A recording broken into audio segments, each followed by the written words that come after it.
How many God we want to thank you this morning? Thank you, Lord. We want to exalt your name, O God. Ṣé bàbá? We know you are here. Yes, Lord.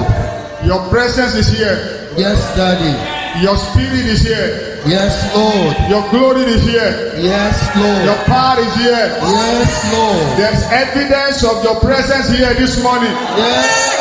Almighty God, we worship you. Again. Be glorified in the name of Jesus. Amen. Dear Father, as we are going into your word this morning, we pray you minister life unto us. Amen. You speak to our spirit man. Amen. You minister life unto us. Amen. Thank you because you've done so. Thank you, Lord. In Jesus' mighty name we pray. Amen. Praise you the Lord. Hallelujah. Good morning to you all. Ẹ káàárọ̀ gbogbo ilé. You can have your seat. Ẹ jọ̀wọ́ ẹ jókòó. You look wonderful this morning. Ẹ rẹwà ẹ dùn wò lówùrọ̀ yìí. I love your arrangement. Inú mi dẹ̀ dùn sí bí ẹ ṣe jókòó. I love the choir administration. Mo tún fẹ́ràn orin àwọn akọrin wa. Choir, I am with you. Ẹ̀yin akọrin mo wà pẹ̀lú yín.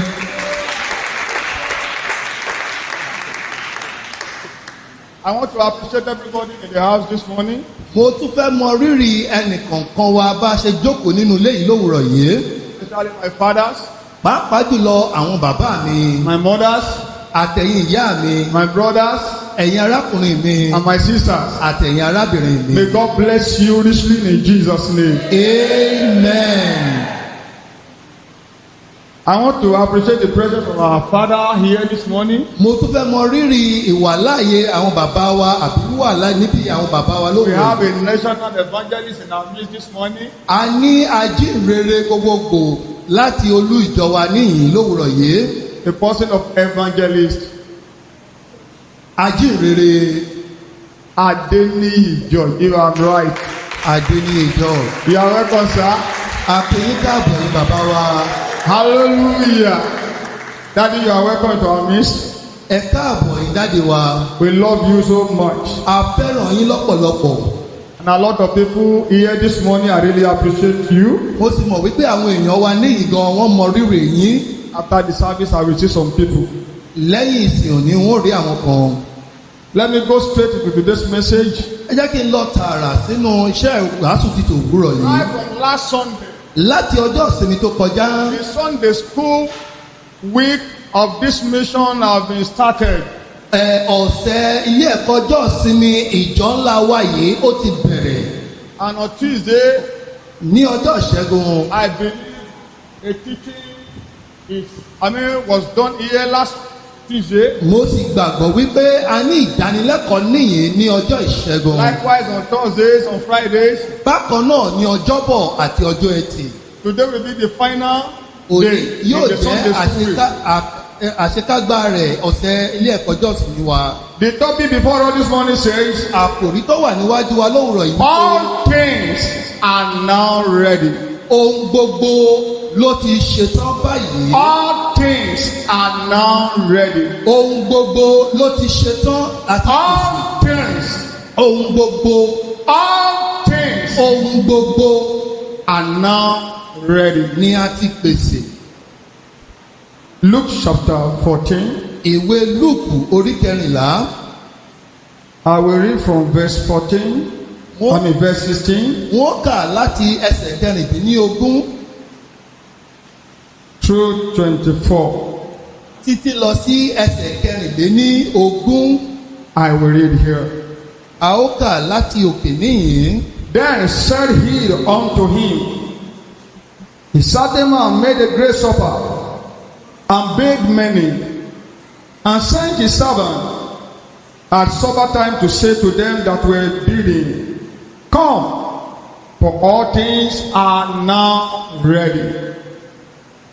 And they all with one consent began to make excuse. The first said unto him, I have bought a piece of ground, and I must needs go and see it. And I pray thee, have me excused. And another said, I have bought 5 yoke of oxen. I go to prove them. I pray thee, have me excused. And another said, I have married a wife, and therefore I cannot come. So that servant came and shewed his lord these things. Then the master of the house, being angry, said to the servant, go out quickly into the street and lanes of the city, and bring in thither the poor, and the maid, and the halt, and the blind. And the servant said, Lord, it is done as thou hast commanded, and yet there is room. And the Lord said unto the servant, go out into the highways and hedges, and compel them to come in, that my house may be filled. Verse 24, which will be the last place to read now. Ẹsẹ̀ tó kẹ́yìn tí ń ṣe ẹsẹ̀ ẹ̀kẹrìnlélógún tí a ó kà níyìn. For I say unto you, that none of those men which were bidden shall taste of my supper. Nítorí mo wí fún yín, ẹnikẹ́ni nínú àwọn ènìyàn wọ̀nyí tí a ti pè kì yóò tọ́wò nínú àṣálẹ́ mi. There is a tradition with the Jews. Àṣà kan bẹ pẹ̀lú àwọn ará Júù. And the tradition is common to the Western world. Àṣà yìí àwọn eléyìíbó náà sì ti gbà á. They used to invite people for dinner or supper.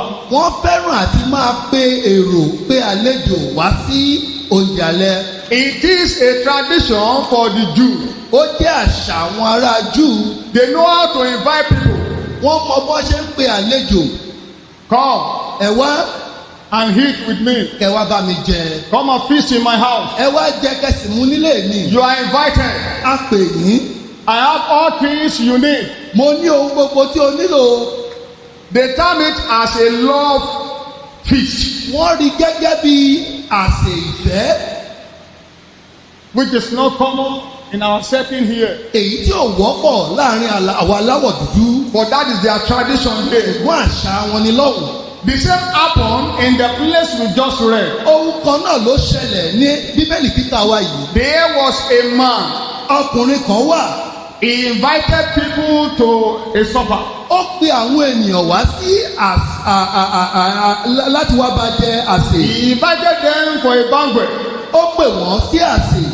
Come to my house. Ẹ wá sílé mi. I have all things ready. Mo ní ohun gbogbo tẹ́ ẹ nílò, mo ti pèsè rẹ̀. When all things are ready in that place was mentioned. Nígbà tí a mẹ́nubà, a ti pèsè ohun gbogbo níyìí. That shows surely all things are fully ready. Eléyìí fi hàn wípé ní tòótọ́ ohun gbogbo láti pèsè. Every kind of dish you want is there. Onírúurú oúnjẹ tẹ́ ẹ lè mẹ́nubà, a ti pèsè rẹ̀ síbẹ̀. There is a good wine.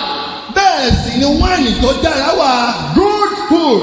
Oúnjẹ tó dára sì wà. Snake dishes is in one part. Oúnjẹ dáadéjò pèsè òun náà wà ní apá kan. Snail dishes is in one place. Tèyí tá a fi gbín pèsè òun náà tún bẹ lọ́tọ̀. Different kind of food. Onírúurú oúnjẹ. Remember, all things. Ẹ má gbàgbé o, ohun gbogbo. All things are good. Ohun gbogbo tó dára láti pèsè. And he sent his servant. Ó sì rán ọmọ ọ̀dọ̀ rẹ̀. Go Lọ. and remind them about the banquet. Kó lọ rán wọn létí àsè yìí. And let them come Kí wọ́n sì wá. and have it with me. Wọ́n sì wá bá mi jẹ. But on their way going out, Ṣùgbọ́n nígbà tí wọ́n lọ, they met some people. wọ́n pàdé àwọn ẹgbẹ́ èèyàn kan. The first person said, Ẹni àkọ́kọ́ wípé, I just bought a land. mo ṣẹ̀ṣẹ̀ ra ilẹ̀ kan ní. I want to go and test the land. mo fẹ́ lọ bójútó ilẹ̀ yìí. Because of this, nítorí ìdí èyí I will not be able to come. mi ò ní lè lọ. The second person likewise. ẹnì kejì bákan náà. The third person likewise. ẹnì kẹta bákan náà. I just got married. mo ṣẹ̀ṣẹ̀ gbéyàwó ni. You know, last Saturday, ẹ mọ̀ ọjọ́ àbámẹ́ta tó kọjá. I have a beautiful wife. aya mi rẹwà. I ought to be in the honeymoon with her. ó jẹ́ kí n bẹ̀rẹ̀ aṣálẹ̀ ìgbádùn pẹ̀lú rẹ̀. I can't come. nítorí ìdí èyí wọn ò lè wá. Have me excused. jọ̀wọ́ mo tọrọ gáfárà. All these people, gbogbo àwọn ẹgbẹ́ èèyàn wọ̀nyí. they were full with excuses. gbogbo wọn náà ń tọrọ gáfárà. And excuse has become their habit. àwáwí ṣíṣàwáwí wá jẹ́ àṣà wọn. Praise the Lord. hallelujah. And another set of servants was sent out again. ẹgbẹ́ àwọn ọmọ ọ̀dọ̀ mìíràn àti wá rán wọn jáde. You know what you are going to do? ṣé mo kọ́ ta ó ṣe báyìí. Don't go to the first set of people I sent you to. má lọ sẹ́gbẹ́ àkọ́kọ́ tí mo rán yín lọ bá. Go to the highlands. lọ sí òpópónà. That was from the beginning. eléyìí fi hàn láti ìbẹ̀rẹ̀ pẹ̀pẹ̀. The the first set of people, they are not the people of the highlands. wípé àwọn ẹgbẹ́ ènìyàn àkọ́kọ́ wọn kì í ṣe àwọn tó rí ní òpópónà. They are not the people on the street. kò ń ṣe àwọn tá a bá ní ojú ọ̀nà. Not the poor. kì í ṣe àwọn atọ́. According to the text. gẹ́gẹ́ bí ẹsẹ̀ bíbélì. But now, go to the street.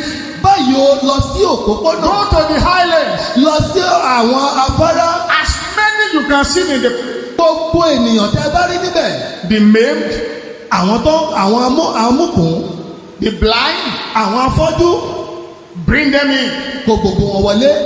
Hallelujah. amen. What a great opportunity. orú àǹfààní ńlá wo rèé. Some have it and some they lost it. àwọn kan ní bẹ́ẹ̀ sì ni àwọn kan pàdánù rẹ̀. Praise the Lord. hallelujah. Praise the Lord. hallelujah. You know that from the beginning. ẹ mọ̀ pé láti ìbẹ̀rẹ̀ pẹ̀pẹ̀. When God created heaven and earth, nígbà tí ọlọ́run dá ọ̀run òun ayé. God made sure that all things were created. ọlọ́run rí wípé òun ti pèsè òun ti ṣẹ̀dá ohun gbogbo. Before the creation of man, ṣáájú ìṣẹ̀dá ènìyàn. fruit had been created. èso àti dáa. Fishes, the animals in the bush, and all things. àwọn ẹja àwọn ẹranko àtohun gbogbo. All good things that human being will need, God Almighty have created them. ohun rere gbogbo tí ẹ̀dá ènìyàn máa nílò ọlọ́run ti ṣẹ̀dá wọn ṣáájú God ènìyàn. will not call anybody to a place that is not prepared. ọlọ́run ò ní pa ẹnikẹ́ni síbi kan tó jẹ́ pé kò tí ì ṣèpèsè fún. Praise the Lord. hallelujah. So there is a full preparation even though from the beginning. nítorí náà ìpèsè lẹ́kùnrẹ́rẹ́ ti wà láti ìbẹ̀rẹ̀ pẹ̀pẹ̀. Okay.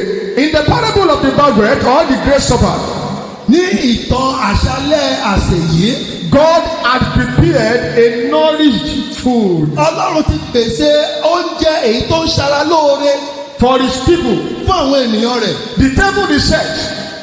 a ti pèsè tábìlì. Everything is in order.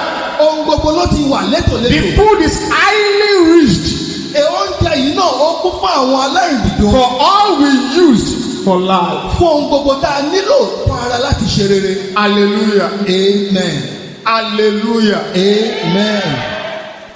The food we are talking about here is Jesus personified. oúnjẹ tá à ń sọ̀rọ̀ níbí báyìí òun náà ni Kristi Jésù tí a ṣe àfiwé rẹ̀. John, in the book of John, the Gospel of John, nínú ìwé Jòhánù Jesus said, Jésù wípé I am the bread of life. èmi náà ni oúnjẹ ìyè. The bread of life. oúnjẹ ìyè. The bread of life. oúnjẹ àkàrà oúnjẹ ìyè. Hallelujah. hallelujah. But just look at the setting. ẹ wo ìbáṣeṣe ìṣe ètò In yìí. the parable we just had, nínú ìtàn tá a kà yìí. There is a common thing in the life of the people invited. Ohun kan wà tá a rí nínú gbogbo ayé gbogbo àwọn tá a pè. Excuse. Àwáwí. They were full of complaints. Gbogbo wọn náà ni wọ́n ń ṣàwáwí.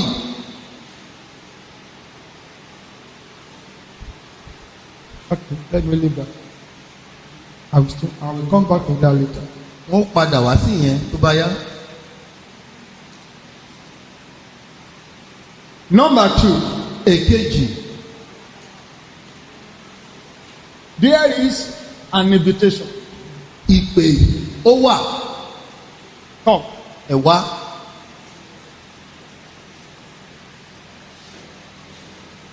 And have a feast with me. Láti wá jẹ pẹ̀lú mi. If you like, you can come. Tó o bá fẹ́, o lè wá. And you may decide not to come. Ó dẹ̀ lè pinnu láti má wá. But all things needed Ṣùgbọ́n gbogbo tó o nílò is on ground. a ti pèsè rẹ̀.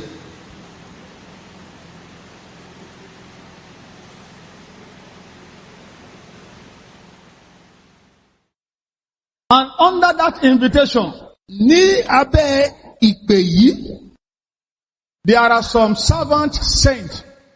àwọn ọmọ ọ̀dọ̀ kan tún wà tá a rán jáde. Go and call them.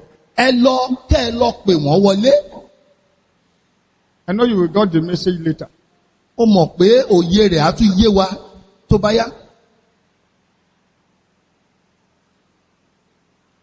After the invitation, Lẹ́yìn ìpè náà, there is a rejection ìkọ̀sílẹ̀ ó tún wà. of that invitation. Ìkọ̀sílẹ̀ ìpè ọ̀hún, Some neglect it. àwọn kan pàtì sẹ́gbẹ̀ẹ́. But people that were not invited in the first place, Ṣùgbọ́n àwọn ẹgbẹ́ ènìyàn tá àti ẹ̀ pè lákọ̀ọ́kọ́, they were opportune to be in the feast wọ́n ní àǹfààní láti wà níbi àsè náà. because grace speak for them. Nítorí kí ni orí ọ̀fẹ́ ó fọhùn lórí ayé wọn. And some, they missed the grace Àwọn kan sì wà wọ́n pàdánù orí ọ̀fẹ́ yìí because of the mundane things of this world. nítorí àwọn ohun ayé tí ò jámọ́ nǹkan kan yìí. Because of the things that are worthless in this world. Nítorí àwọn nǹkan tí ò níwúlò ní ayé yìí. They missed the opportunity. Wọ́n pàdánù àǹfààní náà.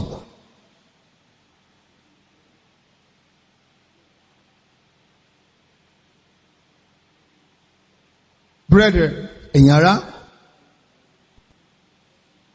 God is inviting you this morning. Ọlọ́run ń pè yín bákan náà lówùrọ̀ yìí. I said Jesus is the word personified. Mo sọ fún wa wípé Jésù òun náà ni ọ̀rọ̀ náà èyí tá oúnjẹ náà tá a mẹ́nubà. Okay, is the food personified. Òun ló ń jẹ ọ̀hún tá a ṣàfiwé rẹ̀. Everything you need in life. Ohun gbogbo tó o nílò láyé yìí. This word of God. Ọ̀rọ̀ Ọlọ́run yìí. Everything you need in life Ohun gbogbo tó o nílò láyé. is in this word of God. Ó ń bẹ nínú ọ̀rọ̀ Ọlọ́run yìí. Prepared by God himself. Èyí tí Ọlọ́run ti kára rẹ̀ pèsè. If you can feast on this word of God, Tó o bá lè jẹ nínú ọ̀rọ̀ yìí, you will have life. ìwọ yóò ní ìyè. Remember, Rántí, your spiritual damage tissues. ara ẹ̀mí rẹ, Your spiritual damage tissues àwọn iṣan èyí tó bàjẹ́ nípa tẹ̀mí rẹ and system, àti àgọ́ ara rẹ organs. àti àwọn nǹkan tó When you eat from it, tó o bá ti jẹ láti inú ọ̀rọ̀ yìí, they will be replenished. gbogbo iṣan tó ti bàjẹ́ yìí á wà tún ṣe. They will be strengthened. A ó fún wọn lágbára. They will be nourished. A ó fi okun kún wọn. A new life will come unto them. Ìyè ọ̀tun yóò tinú wọn jáde. But how many people are ready to feast in the word of Ṣùgbọ́n God? àwa mélòó la ṣetán láti jẹ nínú ọ̀rọ̀ yìí? If you are called to feast on the word of God, Tá a bá pè ọ́ láti wá jẹ nínú ọ̀rọ̀ Ọlọ́run, that is settled in heaven forever. Èyí tá a ti parí rẹ̀ ní ọ̀run. That composer says, Olórin yẹn wípé. forever. Oh Lord. Thank you, choir. Your word is settled. In heaven it is settled. Forever.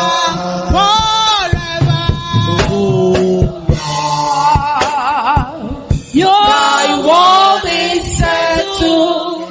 In heaven it is settled. Forever. Forever. Oh Lord. Your word is settled. Your word is settled in heaven. In heaven it is settled. Oh, forever.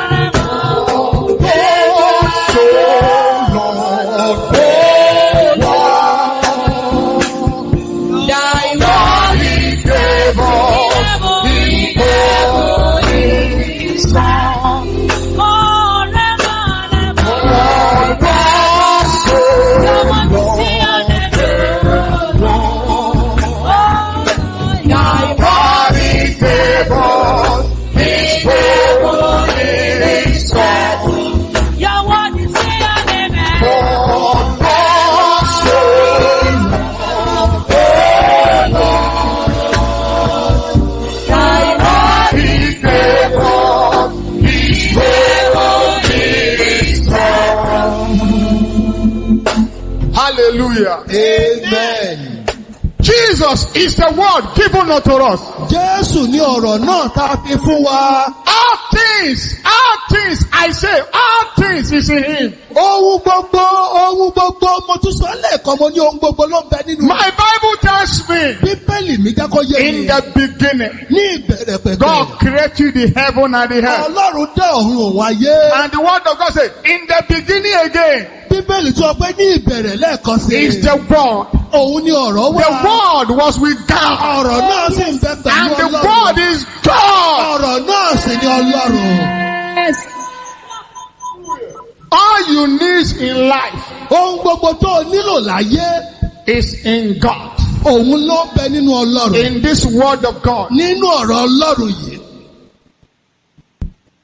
But are you not neglecting the words today? Ṣùgbọ́n ṣé kìí ṣe pé òun pa ọ̀rọ̀ Ọlọ́run tì sẹ́gbẹ̀ẹ́ kan báyìí lónìí? When you are called to feast on the word of God, Nígbà tá a bá pè ọ́ láti wá jẹ nínú ọ̀rọ̀ Ọlọ́run. you're not making excuses. Ṣé kìí ṣe pé òun ṣe àwáwí? I have a party over there. Mo ní patí kan níyìn. There is a football match this evening. Ààrẹ bọ́ọ̀lù àfẹsẹ̀gbá kan bẹ ní àṣálẹ́ yìí. I must be there. Mo sì gbọ́dọ̀ wà níbẹ̀. Oh, there is a friend of mine. Ọ̀rẹ́ mi kan wà. I have to visit him. Mo ní láti ṣàbẹ̀wò rẹ̀. In fact, today, Lónìí, I'm tired. ó ti ẹ̀rẹ̀ mí. The work today is somehow. Iṣẹ́ òní yìí ó ga. Let me sleep at home. Ó dẹ̀ bẹ̀rẹ̀ sí sùn lálẹ́ wa. You are playing with what can give you life. Ó ń fi ohun tó lè fún ẹ ní ìyè òfin ṣeré. When you neglect the word of God, Tó o bá pa ọ̀rọ̀ Ọlọ́run tì, you neglect life. ó pàdánù ẹ̀mí rẹ nìyẹn, ohun tó lè fún ẹ ní ìyè. You neglect strength. Ó ń pasẹ́gbẹ̀ẹ́ okun. Do you know some people, they like junk food? Ǹjẹ́ o mọ̀ wípé àwọn kan wọ́n fẹ́ràn àwọn oúnjẹ rìndìnrìndìn? That is not nourishing to your body. Àwọn oúnjẹ rìndìnrìndìn kì í fúnni ní okun àti ohun tẹ́nìyàn nílò láti dàgbà. The word of God is different from motivational word. Ọ̀rọ̀ Ọlọ́run ó yàtọ̀ sí ọ̀rọ̀ ìwúrí. The word of God Ọ̀rọ̀ Ọlọ́run is different ó yàtọ̀ from motivational words. sí àwọn ọ̀rọ̀ ìwúrí. From those quotes Àwọn from ọ̀rọ̀ Chinua Achebe. látẹnu Chinua Achebe. Though it is good, Àwọn nǹkan yẹn dára o. but the word of God Ṣùgbọ́n ọ̀rọ̀ Ọlọ́run has power ó lágbára to give you life. láti fún ọ ní ìyè. Somebody says, Ẹnìkan wí pé there is disparity. ìyàtọ̀ wà, There is a difference ìyàtọ̀ ń bẹ between the truth láàrin òtítọ́ and the fact. àti òdodo. Mommy, there is a difference between fact Ìyàtọ̀ ń bẹ láti ohun And the tó truth. òdodo àti òtítọ́. Jesus is the truth. Jésù ni òtítọ́. But fact, Ṣùgbọ́n we are talking Òye. about scientific things that have been proved. òye Scientifically. jẹ́ ohun tí àwọn ènìyàn ti fi òye ènìyàn gbé kalẹ̀. Okay, let me say this. The fact is the law of gravity. Abi? Òye ènìyàn sọ pé ohun tó bá lọ sókè. Everything that goes up, we surely do what? Ohun gbogbo tá a bá But the sókè. truth is, Ṣùgbọ́n òtítọ́ ọbẹ̀ nìyí. when Jesus Jésù. is ascending, Nígbà tí Jésù gòkè, the law of gravity òye ènìyàn tó lọ gbọ́dọ̀ wálẹ̀. cannot pull him down. Kò lè fà á wálẹ̀. That is the word of God. Eléyìí ni ọ̀rọ̀ Ọlọ́run.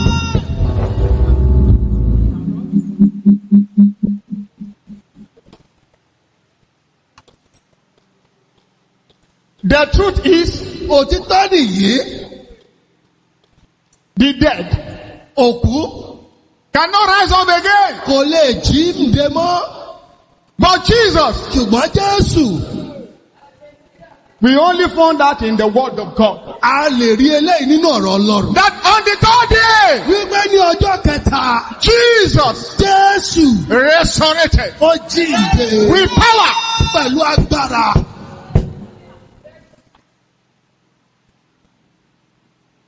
The law of density. Òfin tó sọ pé nǹkan gbọ́dọ̀ léfòó àbí nǹkan gbọ́dọ̀ ní weight léfòó kó sink. Anyhow, say it anyhow. They understand. Hallelujah. Amen. That is the fact. Eléyìí ni nǹkan tí òye ìrírí ènìyàn tó sọ. But the truth is in the word of God. Ṣùgbọ́n òtítọ́ leléyìí tó ń bẹ nínú ọ̀rọ̀ Ọlọ́run. Jesus, Jésù, the word of God, ọ̀rọ̀ Ọlọ́run. the word personified, Ọ̀rọ̀ èyí tá a ṣàfiwé rẹ̀. was walking on the sea. Ó rìn lórí omi kò Was sì rìn. walking. Ó rìn lórí omi. Hallelujah. Amen.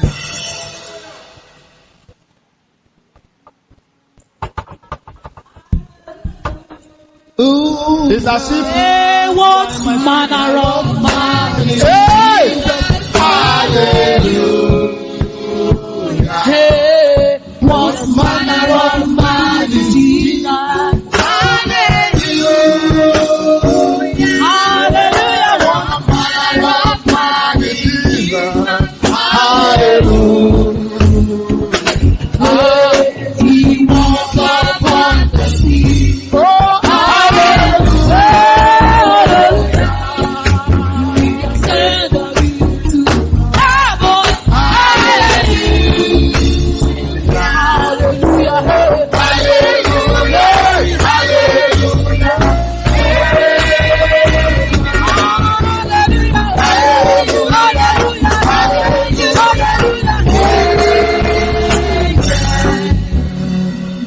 praise God. Hallelujah. Don't neglect the word of God for anything. Ẹ má ṣe pa ọ̀rọ̀ Ọlọ́run tì sẹ́gbẹ̀ẹ́ fún ohunkóhun. We have an heritage in this church. A ní ogún kan nínú ìjọ yìí. That is the word of God. Eléyìí ni ọ̀rọ̀ Ọlọ́run. We don't joke with it. A kì í fi ń ṣeré. Others may have other things, Àwọn ẹlòmíràn lè ní nǹkan mìíràn o. but we have the word of God. Ṣùgbọ́n àwa ní ọ̀rọ̀ Ọlọ́run. We have the word of God. Àwa ní ọ̀rọ̀ Ọlọ́run. But are you feasting on the word? Ṣùgbọ́n ǹjẹ́ ìwọ ń jẹ nínú ọ̀rọ̀ yìí? Our Sunday school are highly loaded.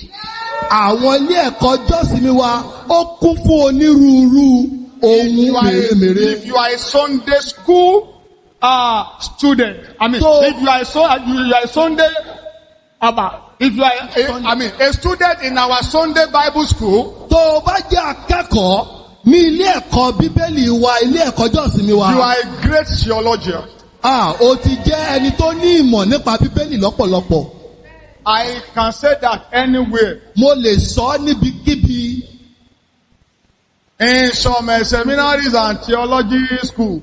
Ní àwọn ilé ìkẹ́kọ̀ọ́ àwọn tó ń jẹ́ olùṣọ́-àgùntàn mìíràn. Ó kọ́ nǹkan tó nǹkan tó wà ní Sunday school wa. What they are learning is not even in depth like what is in our Sunday school.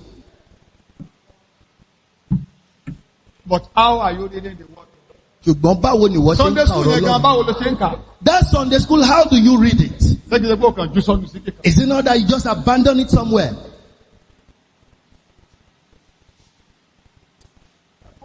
Understand. See, God even understand. Mi ò ráyè láàrin ọ̀sẹ̀ yìí, iṣẹ́ mi ò fún mi láyè. This week I'm so choked up. The work is so difficult and tedious. I don't have time. All things that pertains to life Ohun gbogbo tó ní ṣe pẹ̀lú ìyè. is in this word of God. Ó ń bẹ nínú ọ̀rọ̀ yìí. In the morning, read it. Ní àárọ̀ kà á. In the noon, feast on it. Lọ́sàn-án kà á. In the night, Láṣálẹ́ feast on it. tún kà á. Even though in the midnight, rise up, feast on Láàárín it. òru jídìde kò sì kà á. As you are feasting on the word of Bó o God, ṣe ń jẹ ọ̀rọ̀ Ọlọ́run your yìí. spiritual bone is being calcified. Egungun ẹ̀mí rẹ̀ ó gbà ìyè.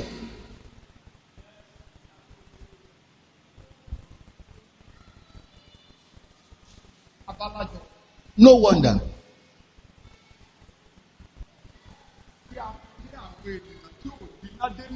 That we have half-baked people Torí pé wọn ò jẹ oúnjẹ tó yẹ kí wọ́n jẹ. because they did not eat what they ought to eat. Ṣé mọ̀ pé bí ènìyàn ò bá jẹ àwọn kan tó yẹ kó jẹ? You know when people don't eat the right diet, Ó máa farahàn nínú ayé rẹ̀. it will manifest in the life of such.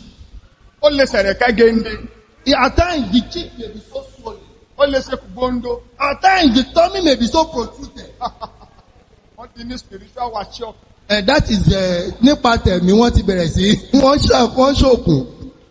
Ṣé mọ̀ pé bọ́mọ bá jẹun ọmọ tó ń jẹun wọ́n ní kì í rú àbí? You know when a child is well feasted, the child cannot be sick or slim or whatever. Please eat the right food. Pastor, let me ask. Nígbà tẹ́ bá prepare oúnjẹ yẹn tán ní Tuesday. When you have carefully prepared that meal on Tuesday, Àwọn mélòó ló wá ń jẹ níbẹ̀? how many comes for the Bible study? And what is the excuse given? Kí wá làwọn àwáwí tó máa ń sọ? Iṣẹ́ Their work. iṣẹ́ yá ọmọ ogun. Iṣẹ́ yá. Ó yà ẹ́ yọ. Ọmọ ogun kì í ṣọ̀lẹ, ẹ bẹ̀rẹ̀ gbẹ́rù o. Olúwa ń bẹ fún wa, ẹ tẹra mọ́ṣẹ́ o. Iṣẹ́ yá, ọmọ ogun, iṣẹ́ yá. Ogun Ológun State. Ẹ má bínú, ẹ sí lógun state. Mo yá orin yẹn kọ́ ní ẹ fi yẹn lẹ̀. Praise God. Okay, Ayalo, we borrow that. But Ṣùgbọ́n their complaint is that you know. àwáwí ẹ mọ̀. You know. Ẹ mọ̀. Àbí? Ẹ mọ̀. Àwọn àwáwí náà nìyẹn. And when the demons come, they want to give you a slap. Táwọn ẹ̀mí òkùnkùn bá dé tán wá fẹ́ kún ọ nígbà tí. Yay! Tá. Oh my God. Jésù. Torí pé ọ̀rọ̀ yìí ò gbé ní inú rẹ̀. Because the word is not dwelling in you, Ẹ Rishi. ò jẹ́ ní àjẹyó. You have not been fed in it. Tẹ bá jẹ́ ní àjẹyó. If you are really fed with that Ohun tí ó word máa of ti God, ẹnu yín jáde ni what wípé. will come from your mouth, Àti kọ́ wípé. it is written. Àti kọ́ wípé. It is written. Àti kọ́ wípé. It is written. Nípa àti kọ́ wípé la fi ń ṣẹ́gun èṣù. By the virtue of it is written, you conquer the devil. Kì í ṣe nípa Chelsea àmọ́ yìí. It is not with a Chelsea name, Manchester name, Man City. Àbí o lè pe Chelsea àti Mayu kó wá bá ẹ̀ kọ́ńkà demons. Can you use Chelsea name and demon to conquer the demons? Okay, in the name of 25 bottled water. Ní orúkọ 25 bóyá àwọn bí tẹ́tí tò léra àwọn mọ̀tínà tẹ́tí tò léra síbì kan. Ẹlòmíì kan tó bá sùn á sì tún máa calculate lójú àlá. So people, even when they are sleeping, you still see them calculating there. Why sleeping? No. Ọ̀rọ̀ yẹn ni ò gbé níbẹ̀ tó bẹ́ẹ̀. It's because this word is not dwelling. Ohun tó ti kó sí wọn lórí ti pọ̀ jù. What they have actually put in their mind is Give yourself to the word of God. Ẹ fi ara yín fún ọ̀rọ̀ Ọlọ́run. And feast on the word. Kẹ́sì máa jẹ ọ̀rọ̀ yìí. It's a food indeed. Ó jẹ oúnjẹ ń tòótọ́. It's a food indeed. Oúnjẹ ń tòótọ́. I say it's a food indeed. Ó ní oúnjẹ ní tòótọ́. Okay, let me quickly close. Ẹ jẹ́ ká yára mú ohun gbogbo wá sí ìdúró. Let me quickly close. I have said it that lack of feasting in the world will give leanness. Mo ti sọ wípé àìjẹun tó nínú ọ̀rọ̀ Ọlọ́run ó máa ń múni rù. We give malnutrition. Ó máa ń jẹ́ kéèyàn ṣàìsàn. We give sickness. Ó máa ń mọ́yàn ṣàìsàn. And at the end, Ní òpin rẹ̀, it leads to death. ó máa ń já sí ikú. May you not die spiritually. Amen. A ò ní kú ní tẹ̀mí May lórúkọ you not die Jésù. spiritually. A ò ní kú nínú ẹ̀mí lórúkọ Jésù.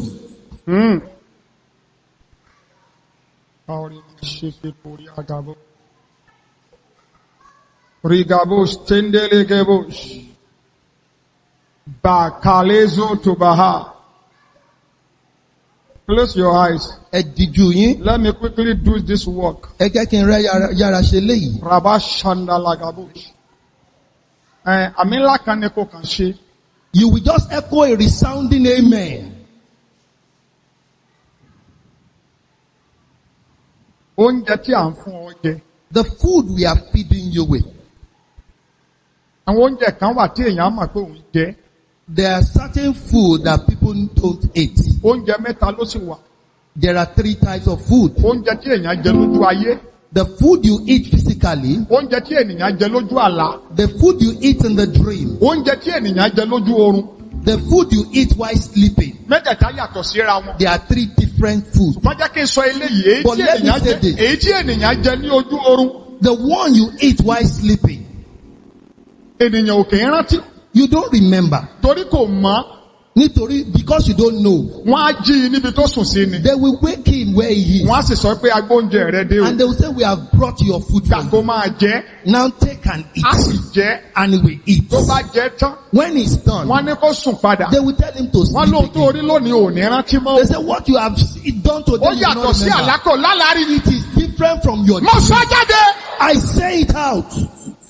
Èyíkéyìí nínú rẹ̀ tí a ti fún ọ jẹ. Whichever one you have been fed with. Bí a ti rán mi lọ́wọ́lọ́wọ́ báyìí. As we have been told now, Tó yọ ayé rẹ lẹ́nu. that is the stop in your life. Tó bá lè pariwo àmì kan. If you can echo a Mo resounding pàṣẹ. amen. Ó yá kó jáde lára rẹ. Amen.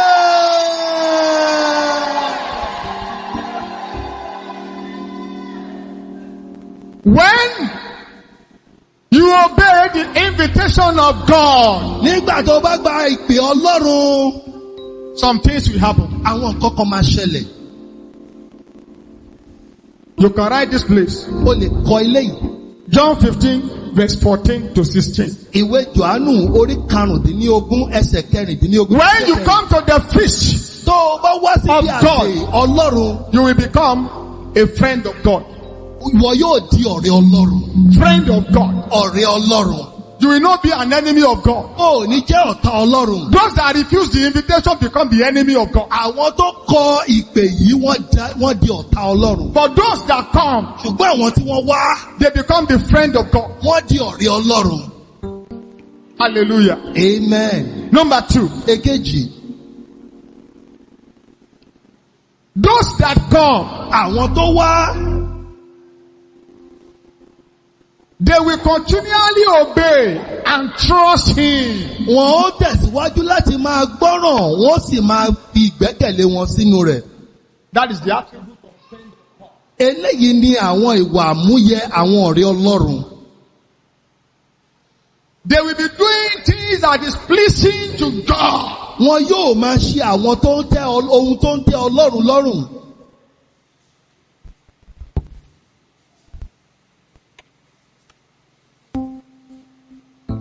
And this thing will happen in their life because they are friend of God. Àwọn nǹkan wọ̀nyí yóò sì ṣẹlẹ̀ nínú ayé wọn nítorí wọ́n jẹ́ ọ̀rẹ́ Ọlọ́run. Number one, Ohun àkọ́kọ́, they will be fruitful. wọn yóò máa sèso. Ẹ gbọ́, Listen, bí ènìyàn bá gbin irúgbìn, when you plant a fruit, tó gbìn sí ilẹ̀ ọlọ́ràá, and you plant it in a very fertile land, tó tilẹ̀ tó wá fi àwọn ajílẹ̀ sí. you now added fertilizer. Ohun tí Ọlọ́run ṣe fún wa nìyẹn o. That is what God is doing for us. Kí ló máa ṣẹlẹ̀? What will happen to that crop planted? Èso yẹn á hù dáadáa. It will grow very well. Ewé rẹ̀ á rẹwà. The leaves will be so Atutu. radiant. It will be so Á sì bẹ̀rẹ̀ sí ní so èso. and it will bring out good fruits. Bí o bá lè tọ̀ Ọlọ́run wá. If you can come to God Tó sì ń jẹ láti lórí and lórí you tábìlì feast Ọlọ́run. on His table, Wàá bẹ̀rẹ̀ sí ní so èso. you will be fruitful. Wàá bẹ̀rẹ̀ sí ní so èso. You will be fruitful. Èso ohun rere. Fruit of good things. Ayé rẹ̀ á máa so èso tó dára. Your life will bring out fruit Ilé rẹ̀ á of máa good so things. èso tó dára. Your home will bring out fruit Ilé of rẹ̀ á good máa things. so èso tó dára. Your home will bring out fruit of good In things. fact, àwọn èèyàn gan á rí èso yẹn lára rẹ̀. People will even see the fruit on you. Ìkejì. The second,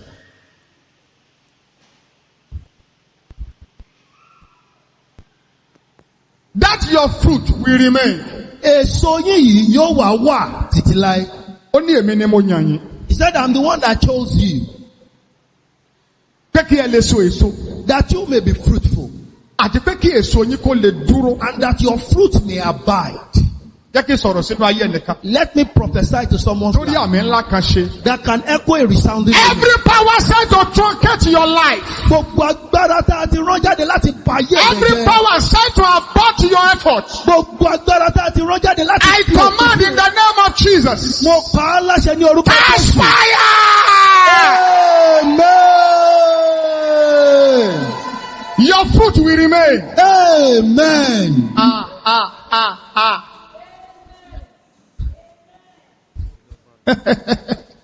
Mo sì ń gbórúkọ arábìnrin kan létí mi. I can hear the name of the woman. Malika Toria Mastanda Ligabosh. Agbára tó ń rẹ èso rẹ dànù. That power that is cutting off your fruit, Tó dàbí ẹni pé iṣẹ́ rẹ ò farahàn. that is making your job to seem as if it's not fruitful, Tí ò jẹ́ kí iṣẹ́ rẹ ó mú àbáyọ tó yẹ that kó mú does jáde not wá allow fún ọ. the right result to come Agbára forth. tó ń ṣiṣẹ́ níbẹ̀ lọ́wọ́lọ́wọ́ báyìí. That power that is working on it Èmi now. kéde ní orúkọ Olúwa. I call the name of the Lórúkọ Lord. Jésù, agbára yẹn tó gbẹ dànù. Amen.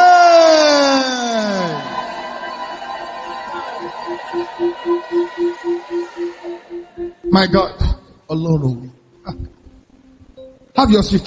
ẹ jókòó. The last one. Eléyìí tó kẹ́yìn. Because you are a friend of God. Nítorí ó jẹ́ ọ̀rẹ́ Ọlọ́run. And because you are feasting with Him. Àti nítorí pé òun bá jẹ Whatsoever ohunkóhun ye ask. tó o bá béèrè. Whatsoever Ohunkóhun you ask from Him. tó o bá béèrè lọ́wọ́ rẹ̀ He will give. yóò fi fún ọ. He will do it. Yóò ṣe é fún ọ. Because now you are a friend of God. Nítorí nísìnyí ó ti di ọ̀rẹ́ rẹ̀.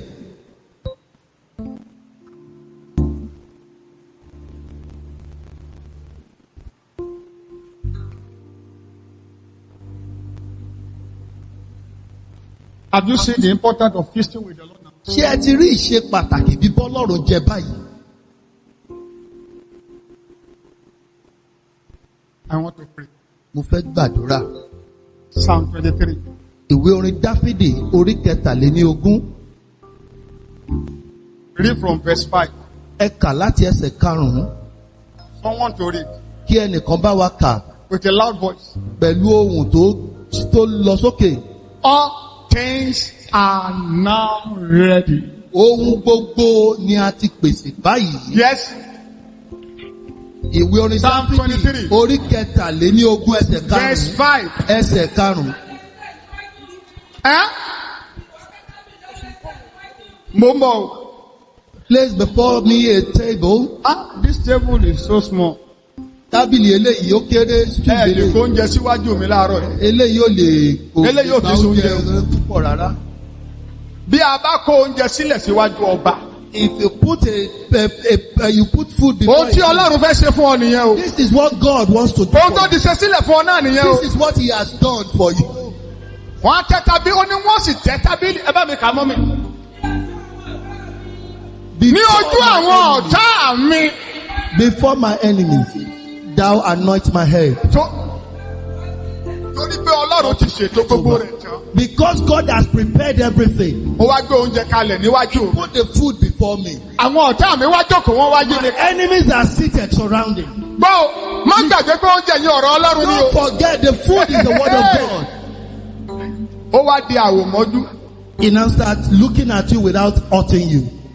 Tí adìyẹ ń wo àgbàdo inú ìgò. They can only gaze, they can't do you nothing. Ó wá da òróró lé mi ní orí. He anoints my head. Ago mi wá ṣe kí ni? And my cup runneth over.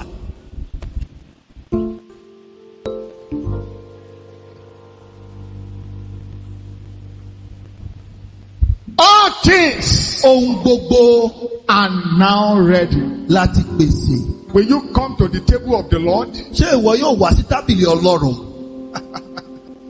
That is ready already. Èyí tá a ti pèsè. Hey! Hey! I have but a limited time. Àkókò tí mo ní ó kéré lọ́pọ̀lọpọ̀. But àwọn kankan wọ́n play kọjá ní inú. But there are a lot of things that just want to say out. But ahọ́n mi ò ní lè gbé e jáde tán. But my tongue may not be able to say everything. Ó tẹ́ tábìlì sílẹ̀ ní iwájú He mi. set a table before me Ní ojú àwọn ọ̀tá mi. for my enemies. Ó sì da òróró lé mi ní orí. And he anoints my head. Ago mi sì fún àkúnwọ́ And sílẹ̀. my cup runneth over.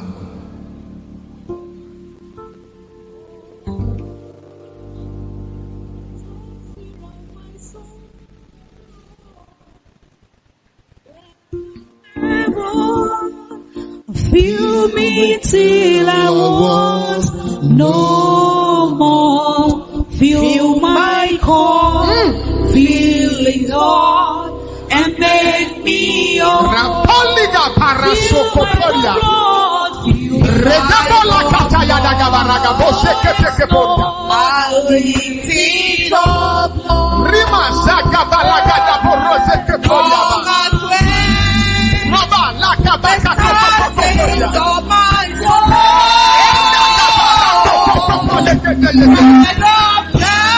Rakabaka pokokokopolia. Maragadabalaba.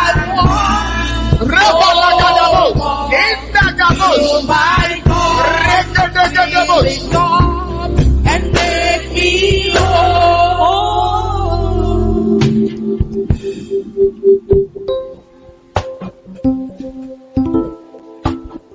Mo sọ tẹ́lẹ̀ sínú ayé ẹnìkan lónìí. I prophesy to the life of someone here. Oúnjẹ rẹ láyé. That food, your food in this world, Oúnjẹ rẹ láyé. your food in this Tí a world ṣètò fún ayé rẹ. that have been prepared for you. Lórúkọ Jésù ti Násárẹ́tì. In the name of A ò ní gbé e fájájẹ. Amen.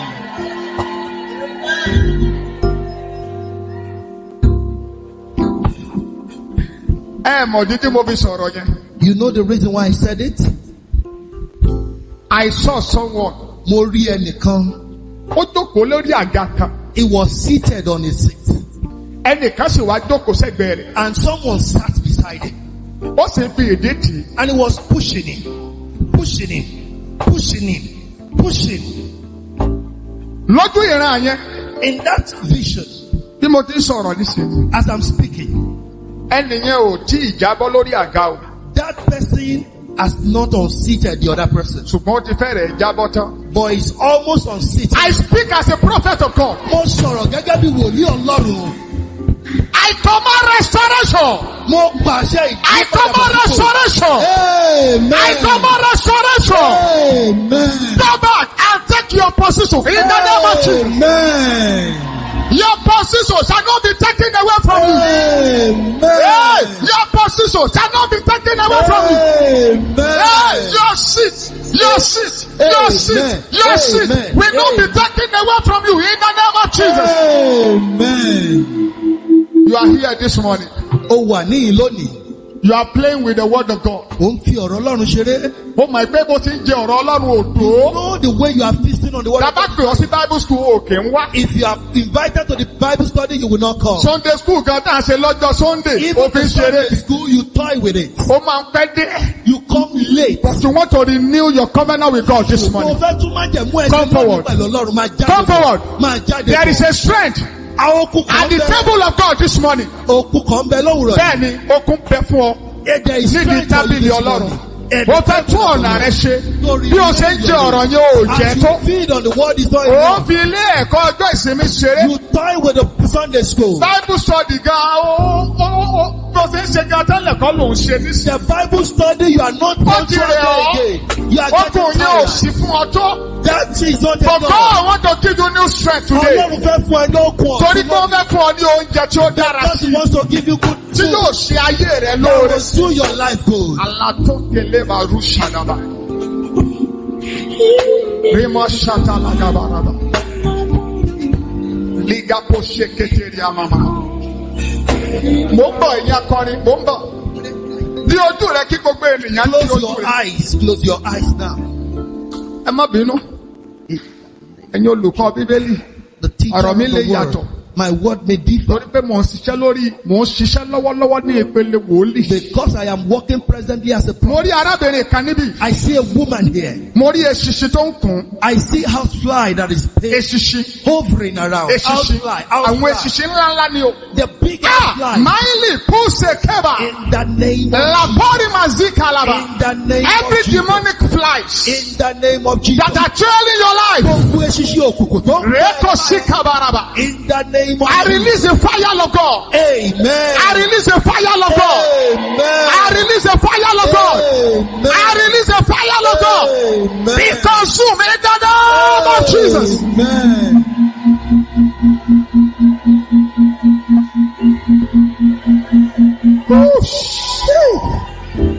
Rika pasekete bashadabosh. Jesus. Malike pori mazika talababa. Name Ah, of Jesus. Ese èmi dúró níbi àgbélébù kaori mashika pori mama. At the cross.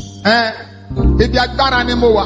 I am there with the Mo mú blood of orúkọ God. Jésù lọ́wọ́. I take the name of Jesus. Orúkọ tó ju gbogbo orúkọ The lọ. name that is above every Gbogbo other ẹ̀yẹ name. ṣiṣi ọdẹ ayé. Every Gbogbo demonic ẹ̀yẹ ṣiṣi power, òkùnkùn. every demonic power Tó ń kun ayé tí mò ń wò iṣẹ́. that is Makapara sotoria. Mo gbàṣẹ lọ́wọ́lọ́wọ́ báyìí. I command right Tó now bá rí àmì ńlá tó gòkè ṣe. a resounding Gbogbo ẹ̀yẹ amen. ṣiṣi búburú bẹ́ẹ̀. Every Tí a demonic yàn láti power ìran that òkùnkùn. have been assigned Mo to the gbàṣẹ kingdom of God, báyìí. I Ó command yá right now. ọjọ́ nádàdó. Amen.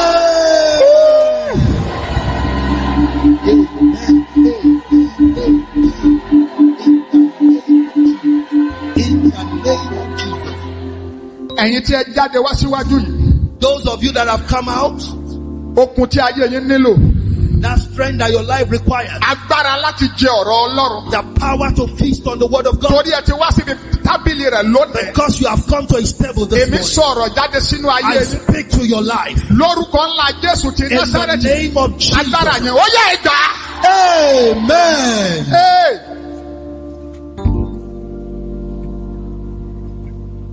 Ọ̀rọ̀ Ọlọ́run yé. Ọ̀rọ̀ Ọlọ́run lágbára. Ọ̀rọ̀ Ọlọ́run yé. Àìkú ní títí ayé. Oyè. Maragasa kalabara shadaba. Ọlọ́run lágbára. Ọ̀rọ̀ Ọlọ́run yé. Àìkú ní títí ayé. Láti òní lọ. From today, Agbára ọ̀rọ̀ Ọlọ́run. the power of the word of God Tí mo ní ṣe àròyé nínú ọ̀rọ̀ náà. Tí ò kì í mú kí ènìyàn sá níbi tábìlì that oúnjẹ make you Ọlọ́run. to meditate and Lónìí ó wọnú ayé yín lọ. Amen.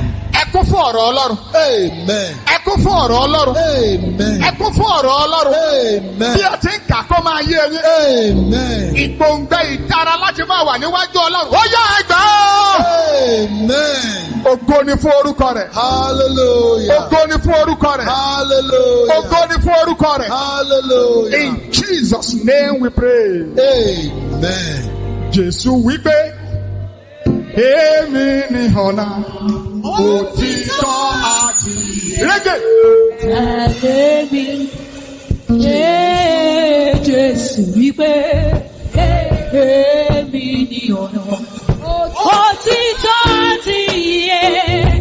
Ẹ tẹ̀lé mi, Jésù wípé, Jésù wípé, èmi ni ọ̀nà, òtítọ́ àti ìyè. Ẹ tẹ̀lé mi, Jésù wípé, èmi ni ọ̀nà, òtítọ́ àti ìyè. Ẹ tẹ̀lé mi. Jésù wípé, Jésù wípé, wípé, èmi ni ọ̀nà, òtítọ́ àti ìyè. Ẹ tẹ̀lé mi. Jésù wípé, èmi ni ọ̀nà, òtítọ́ àti ìyè. Ẹ tẹ̀lé mi. Now what turn is okay. Raise up your right hand. As you are going this week, Bó ṣe lọ lọ́sẹ̀ yìí. as you are going this week, Bó ṣe lọ lọ́sẹ̀ yìí. ìrètí ò tọ́ sí ayé rẹ. The blessing you don't even deserve. Àánú ó gbélé ọ lọ́wọ́. Amen. Ó rú àwọn àkàn lójú pé báwo ni mo ṣe ń sọ Some people báyìí. are confused. How so? Okay. Ìbùkún tó ò ṣiṣẹ́ fún. The blessing you did not labor for. Bí o ti ń lọ nínú ọ̀sẹ̀ yìí, As you go this week. Ọlọ́run yọ̀ǹda fún ọ. Amen. As you are going this week, Bó ṣe lọ lọ́sẹ̀ yìí. your children Àwọn ọmọ rẹ. will not be a victim of kidnappers. Amen. Your family Àwọn ẹbí rẹ. will not be a victim of kidnappers. Amen. You Ìwọ náà. will not be a victim of accident. Amen. I pray for you this week as you are Sọ going. fún ẹ lọ́sẹ̀ yìí bó ṣe ń lọ. May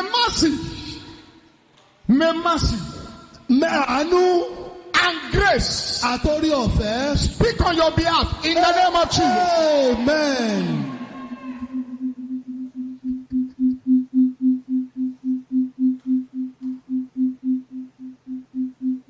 We are going high.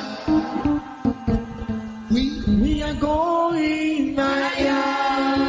Hey, we are going higher, higher, higher, higher. Every day, we are going higher, higher, higher. If we are higher, higher, higher, higher. Today we are going Right now we are going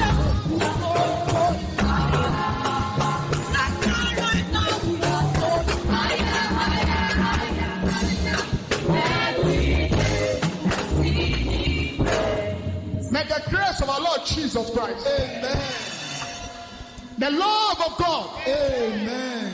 the fellowship of the Holy Spirit Amen. be with every one of us now Amen. and forevermore. Amen. Let somebody say hi.